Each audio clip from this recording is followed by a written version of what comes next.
पंतप्रधान मोदी आणि अजित डोवाल यांच्यामध्ये 2 तास चर्चा। एस जयशंकर यांचीही बैठकीला हजेरी। पाकिस्तानला प्रत्युत्तर देण्यावर चर्चा झाल्याची माहिती।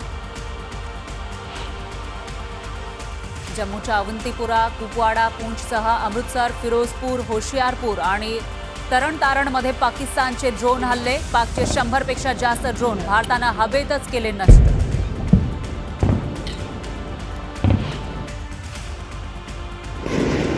पाकिस्तानकडून आजही रडीचा डाव विमानाच्या आडून पाकिस्तानचा ड्रोन हल्ल्याचा प्रयत्न। पाकिस्तानकडून आपल्याच नागरिकांची केली जातीय धाड।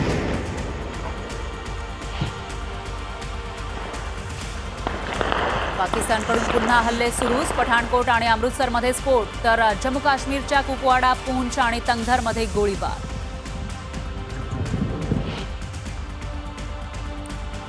उरी सेक्टरमध्ये पाकिस्तानकडून पुन्हा शस्त्रसंधीचं उल्लंघन। सीमेपलीकडून बेछूट गोळीबार, भारताचं चोख प्रत्युत्तर।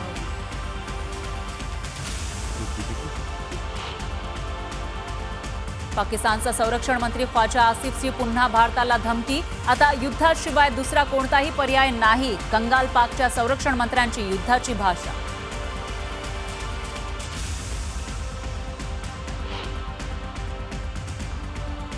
पाकिस्तान नागरी विमानांना ढाल म्हणून वापर करतंय। प्रत्युत्तर म्हणून भारताचे 4 ठिकाणी हल्ले तर भारतानं फाडला पाकिस्तानचा बुरखा।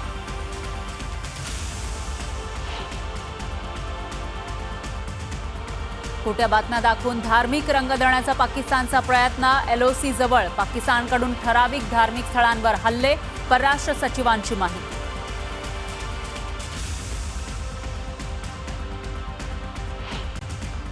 विशाल लखपतमधील हरमिनाला जवळ पाकिस्तानी ड्रोन दिसल्याची माहिती समोर येते। हरमिनाला जवळ 2 पाकिस्तानी ड्रोन हे दिसलेले आहेत। याचाच अर्थ पाकिस्तान थांबायचं नाव घेत नाहीये, एकामागोमाग एक ड्रोन पाठवत आहे आणि ते ड्रोन परतवून लावले जात आहेत भारतीय सैन्याकडून। मात्र एका ठिकाणी जेव्हा ड्रोन पडला त्याच्यानंतर लागलेली जी आग आहे ती विझवताना हे कर्मचारी आपल्याला दिसून येत आहेत। त्यावेळची दृश्य हरमिनाला जवळ 2 पाकिस्तानी ड्रोन हे दिसलेले आहेत। तर सांबा, पठाणकोट, नौशेरामध्ये ड्रोन पाडल्याची माहिती समोर आलेली आहे आणि पंजाबमध्ये सुद्धा 10 शहरांना लक्ष्य केलेलं होतं, पण ते सर्वच्या सर्व ड्रोन पाडण्यात आले आहेत भारतीय लष्कराकडून। आणि एका ठिकाणी जेव्हा ड्रोन पडला त्याच्यानंतर लागलेली ही जी आग आहे ती आपण बघतोय। याचाच अर्थ किती स्फोटक त्या ड्रोनमध्ये भरलेली असतील त्याचा अंदाज आपण लावू शकतो। कारण काल ज्या पद्धतीने ड्रोन पाठवलेले होते त्याची आज परराष्ट्र मंत्रालयाकडून जेव्हा एक पत्रकार परिषदेमध्ये माहिती देण्यात आली त्याच्यापैकी काही ड्रोनमध्ये हे स्फोटक नव्हते विशाल, तर छर्रे होते। मात्र आज पाकिस्ताननं जो नाकाब आपला मनसुबा आहे तो या ठिकाणी कशा पद्धतीने क्रूरतेचा कहर केला ते आपण बघू शकतोय। लखपतमधील हरमिनाला जवळ पाकिस्तानी ड्रोन दिसल्याची माहिती समोर येते। मात्र भारताचा एअर डिफेन्स सिस्टीम हे सज्ज आहे। हरमिनाला जवळ 2 पाकिस्तानी ड्रोन दिसलेत आणि त्यांनाही हाणून पाडलं जाईल, कारण आतापर्यंत शेकडो ड्रोन पाकिस्ताननं पाठवलेले आहेत। दररोज रात्रीच्या सुमारास जेव्हापासून ऑपरेशन सिंदूर राबवलेलं आहे भारतानं त्याच्यानंतरपासून पाकिस्ताननं ही आगळीक करायला सुरुवात केली आहे। भारतानं तर लक्ष केलेलं होतं त्या दहशतवाद्यांना ज्यांनी निष्पाप पर्यटकांचा जीव घेतलेला होता। मात्र त्याचं दुःख जे दहशतवाद्यांना लक्ष्य केलं त्याचं दुःख पाकिस्तानला झालं आहे, पाकिस्तानी आर्मीला झालं आहे आणि त्यानंतर पाकिस्तानची आर्मी अशा पद्धतीनं कुरापती काढताना आपल्याला दिसून येते। अवंतीपुरा असेल, श्रीनगरमध्ये सुद्धा पाकचे ड्रोन हल्ले पाहायला मिळाले, पण भारतीय लष्करानं ते परतवून लावलेले आहेत। आणि त्याचबरोबर काही चौक्या ज्या होत्या पाकिस्तानच्या लष्कराच्या जिथून हे हल्ले केले जात होते त्या सुद्धा नष्ट करण्यात भारतीय लष्कराला यश आले। विशाल, भारतीय लष्कराला कायमच यश येणार। आज ऑपरेशन सिंदूरचा 3रा टप्पा सुरू झाला असं आपण म्हणूया। काल देखील आपण या हल्ल्याला उत्तर देत असताना सियालकोट, लाहोर, कराची या ठिकाणं लक्ष करत तिथे आपण हल्ले केले, ड्रोन हल्ले केलेले होते। आज देखील ज्या प्रकारे पाकिस्तानकडनं सीमावर्ती भागांमध्ये ड्रोन हल्ले करण्याचा प्रयत्न होतोय। आता एक क्षणाचा अपडेट, गुरदासपूरमधील डेरा बाबा नानक जवळ ड्रोन दिसलेले आहेत आणि भारतीय सैन्याकडून तिथे देखील पाकिस्तानचे ड्रोन जे आहेत ते उद्ध्वस्त करण्यात आले। आज पुन्हा एकदा काही धार्मिक स्थळं असतील, एअरबेस असतील किंवा लष्करी तळ असतील यांना लक्ष्य करण्याचा पाकिस्तानच्या ड्रोनचा प्रयत्न होता, पण हा प्रयत्न आपण हाणून पाडलेला आहे। कारण आज देखील अशाच पद्धतीने हल्ला होऊ शकतो हे गृहीत धरूनच आपलं सैन्य जे आहे ते सज्ज होतं। या सज्जतेचं उत्तम उदाहरण म्हणजे हे ड्रोन, म्हणजे शेकडो ड्रोन। जम्मूमध्ये तर 100 पेक्षा अधिक ड्रोन्स आहेत ते त्यांचे आपण हाणून पाडले। पण आता गुरदासपूरमध्ये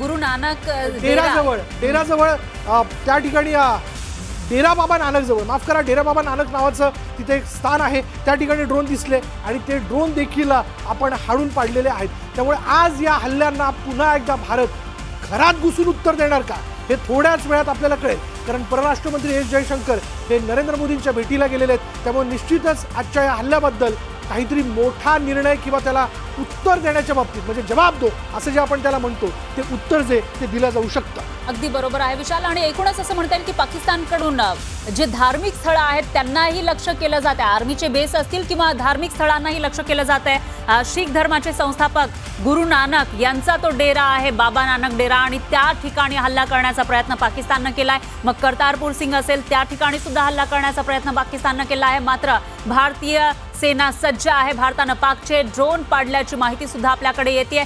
जेवढे ड्रोन पाठवले जात आहेत ते तेवढे परतवून लावले जात आहेत, पाडले जात आहेत. अवंतीपोरा, सोपोर, बारामुल्लामध्ये हे ड्रोन पाडल्याची माहिती समोर येते. बडगाम, पुलवामा, अनंतनागमध्ये सुद्धा पाकचे ड्रोन पाडल्याची माहिती समोर येते. याचाच अर्थ जो सीमा भाग आहे तिकडे हे ड्रोन पडतायत. काश्मीरमध्ये पाकचे 100 पेक्षा जास्त ड्रोन हे नेस्तनाबूत करण्यात आले. म्हणजे याचाच अर्थ एकट्या काश्मीरमध्ये जे आपलं केंद्रशासित प्रदेश आहे त्या ठिकाणी 100 पेक्षा जास्त ड्रोन आलेले होते, पण त्या सगळ्यांना पाडलेलं आहे भारतीय लष्करानं. जी, आझाद म्हणून आपले तिथले एक स्थानिक आहेत, आपले सहकारी, ते आपल्या सोबत येतात त्या क्षणाला. आजाद, अभी की जानकारी आप तक क्या आई है? ये जो उन्होंने गुरुद्वारा पे आज अटैक किया, जबकि ये जानते हुए भी कि ननकाना साहब जो वहाँ पे है, जिसकी वजह से पाकिस्तान की रोजी रोटी बहुत हद तक चल रही थी। सीरियस है। बाकी 2 जने हैं, उन्होंने कट बर्न्स ने ਤੇ ਅਸੀਂ ਪੂਰਾ ਉਹਨਾਂ ਦਾ ਟ੍ਰੀਟਮੈਂਟ ਇਮੀਡੀਏਟਲੀ ਸ਼ੁਰੂ ਕਰ ਦਿੱਤਾ। ਤੁਹਾਨੂੰ ਦੱਸਿਆ ਕਿ ਬਹੁਤ ਸੀਰੀਅਸ ਹੈ। ਸਰ ਇੱਕੋ ਪਰਿਵਾਰ ਦੇ ਨੇ ਤਿੰਨੋਂ ਜੀ? ਇੱਕੋ ਫੈਮਿਲੀ। ਕੌਣ ਕੌਣ ਨੇ ਸਰ ਇਸ ਤੇ ਕੋਈ ਦੱਸੋ? ਇਹ ਮੈਨੂੰ ਨਹੀਂ ਪਤਾ। ਅੱਛਾ ਸਰ, ਉਮਰ ਕਿੰਨੀ ਕਿੰਨੀ ਹੈ ਉਹਨਾਂ ਦੀ ਸਰ? ਲਗਭਗ ਉਮਰ ਦਾ ਅੰਦਾਜ਼ਾ ਸਰ? ਇੱਕ ਯੰਗ ਮੁੰਡਾ ਹੈ, 25-30 ਸਾਲ ਦਾ ਹੋਣਾ। ਬਾਕੀ ਸਰ ਕੀ ਹੋਸ਼ ਦੇ ਵਿੱਚ ਹੈ ਕੋਈ ਉਹਨਾਂ ਚੋਂ? ਲੇਡੀਜ਼ ਤੁਸੀਂ ਕਹਿ ਰਹੇ ਹੋ ਕਿ ਜ਼ਿਆਦਾ ਕ੍ਰਿਟੀਕਲ ਵਾਲਾ, ਕਿ ਉਹਨੂੰ ਰੈਫਰ ਕਰ ਰਹੇ ਹੋ ਜਾਂ ਇੱਥੇ ਇਲਾਜ ਹੋਏਗਾ? ਦੇਖ ਰਹੇ ਹਾਂ ਜੀ, ਸ਼ਾਇਦ ਰੈਫਰ ਵੀ ਕਰਨਾ ਪਏ। ਤਾਂ ਬਿਲਕੁਲ ਜਿਹੜਾ ਇਸ ਸਮੇਂ तर जी आता पंजाबी भाषेमध्ये बाईट जो आपल्याकडे आलेला आहे त्याच्यातून एक प्रशासकीय अंदाज अधिकारी आपण आहेत जी कॅज्युअल्टी लावू होते. शकतो. ज्या ठिकाणी हा ड्रोन पडला तिथं जे लोक होते त्याच्यापैकी एक तरुण जो 25-30 वर्षांचा असेल आणि एक महिला हे जखमी झाल्याची माहिती समोर येते. त्यांच्यावर सध्या उपचार सुरू आहेत. पुन्हा एकदा आपण आझादकडे जाऊयात. आझाद, आप बता रहे थे कि अभी की जानकारी क्या आ रही है आप तक? सेक्टर में जो अचमुकाम का इलाका है, वहाँ पे बहुत सारी पोस्ट्स को अभी उड़ा दिया गया हमारी सेना की ओर से। अभी कहीं से मुझे मैसेज आ रही है कि इस तरह की कार्रवाई हमारी चारों तरफ से इस वक्त जारी है और ये जो मरहला कुन लड़ाई की ओर जा रही है। अब जो उन्होंने शुरुआत की थी पहले पहलगाम से, जो बहुत बड़ी गलती करके उन्होंने हमारे नाहक लोगों को, पर्यटकों को पे हमला किया, अब उनको उसका कर्ज चुका रहे हैं वो लोग। आजाद हुसैन जी, लेकिन एक सवाल यहाँ पर खड़ा होता है कि 100 से ज्यादा ड्रोन बस कश्मीर के ऊपर आए हैं जो नाकाम किए गए हैं। इसका मतलब कल से भी ज्यादा तादाद में ये हमला हो रहा है, ऐसे हम कह सकते हैं? बिल्कुल। उम्मीद ये भी लगाई जा रही है कि आने वाले 1-2 दिनों में वो और ज्यादा तेज करने की कोशिश करेंगे लड़ाई, क्योंकि जब इंसान को लगता है कि मैं कमजोर पड़ रहा हूँ, फिर वो अपनी पूरी ताकत के साथ लास्ट पे कोशिश करता है। तो ये कुछ उसी तरह का नजारा देखने को मिल रहा है। जी, आजाद जी, एक अपडेट आ रहा है वो हम देना चाहेंगे. संतालपूर सीमेवरील 70 गावांमध्ये वीज पुरवठा खंडित झालेला आहे. याचा हल्ले केले अर्थ त्या जातात. ठिकाणी ब्लॅकआउट केला जातोय. पाटण जिल्ह्यातील सीमावर्ती गावांमध्ये देखील वीज पुरवठा खंडित करण्यात आलेला. अर्थात जे ड्रोन हल्ले करण्याचा प्रयत्न होतोय यामध्ये खालचा कुठलाही भाग दिसू नये याची काळजी म्हणून खरं तर हा वीज पुरवठा जो आहे, म्हणजे ब्लॅकआउट जे ते करण्यात आलेलं आहे. कारण पाकिस्तानच्या नापाक अशा जे मनसुबे आहेत ते हाणून पाडायचे आहेत. त्याच्यामुळे ही खबरदारी घेतली जाते. एकतर आपली डिफेन्स सिस्टीम आहे त्यांच्या ड्रोनला उत्तर देण्यासाठी, मात्र त्याचबरोबर जे मानवी वस्ती आहे त्या ठिकाणी ड्रोन पडू नये किंवा लोकांना काही इजा होऊ नये यासाठीची खबरदारी म्हणावी लागेल. पाटण जिल्ह्यातील सीमावर्ती गावांमध्ये वीज पुरवठा खंडित करण्यात आला आहे. याचाच अर्थ त्या ठिकाणी ब्लॅकआउट करण्यात आला आहे. संतालपूर सीमेवरील 70 गावांमध्ये वीज पुरवठा खंडित झाला आहे. गुजरातमधलं हे पाटण आहे ज्या ठिकाणी वीज पुरवठा जो तो खंडित करण्यात आला. आज बघा, कालपर्यंत आपण जर लक्षात घेतलं तर इथे ड्रोन हल्ले झालेले नव्हते, पण आता जो सीमावर्ती भाग आतापर्यंत आपल्याला दिसत होता तो म्हणजे राजस्थानमध्ये जैसलमेर असेल, त्यानंतर पंजाब असेल, जम्मू काश्मीर असेल, पण आता गुजरातमधील पाटणपर्यंत पाकिस्तान जाऊन हल्ला करण्याचा प्रयत्न करत आहे, कारण तो देखील तिथला एक सीमावर्ती भाग आहे आणि त्या सीमावर्ती भागात जे हल्ले करण्याचा प्रयत्न करण्यात आला ते देखील हल्ले आपण हाणून आगळीक पाडण्याचं केली तर